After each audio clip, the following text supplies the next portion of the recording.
বানশালীর সিনেমায় কাজ করতে চান কিয়ারা আদভানি। ভারতীয় চলচ্চিত্র অভিনেত্রী কিয়ারা আদভানি চলচ্চিত্র অঙ্গনে নিজেকে অন্যতম একটি জায়গা অধিষ্ঠিত করেছেন এই অভিনেত্রী। গত বছরে মুক্তি পাওয়া তার শেরশাহ সিনেমাটির সাফল্য তাকে আজকের অবস্থানে নিয়ে এসেছে বলে ধারণা এই অভিনেত্রী। সিনেমার সাফল্য তার ভক্তদের প্রত্যাশাও বেড়ে যায়।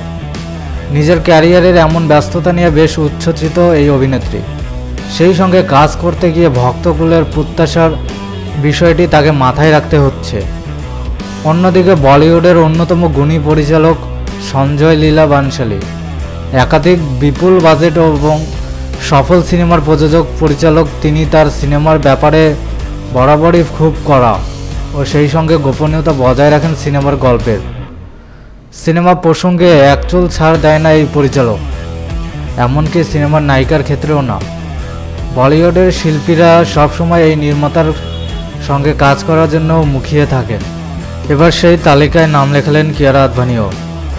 2022 সালে সঞ্জয় লীলা বানশালীর একটি সিনেমায় কাজ করার ইচ্ছে প্রকাশ করেছে কিয়ারা।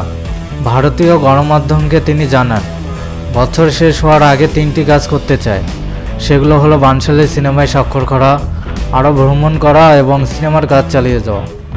চলতি বছরেই মুক্তি পেতে যাচ্ছে তার যুগ যুগ জিও, ভুল ভুলাইয়া 2, গোবিন্দ নাম সেরা সহ বেশ কয়েকটি সিনেমা।